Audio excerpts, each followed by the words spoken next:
नंदुरबार शहरातील हॉटेल व्यवस्थापकाच्या खून प्रकरणात पोलिसांनी कठोर कारवाई करत अटक केलेल्या 5 आरोपींची शहरातून धिंड काढली। या कारवाईमुळे शहरात मोठी खळबळ उडाली असून भाईगिरी करणाऱ्यांना पोलिसांनी स्पष्ट इशारा दिल्याची चर्चा रंगली आहे। मिळालेल्या माहितीनुसार जुन्या वादातून एका गटाने हॉटेल व्यवस्थापकाला बेदम मारहाण केली होती। या गंभीर मारहाणीत संबंधित व्यवस्थापकाचा मृत्यू झाला होता। या प्रकरणी उपनगर पोलिसांनी तातडीने तपासाची सूत्रे हलवत 5 आरोपींना अटक केली।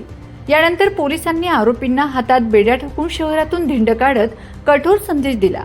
पोलीस बंदोबस्तात काढण्यात आलेल्या या धिंडीमुळे परिसरात मोठी गर्दी झाली होती।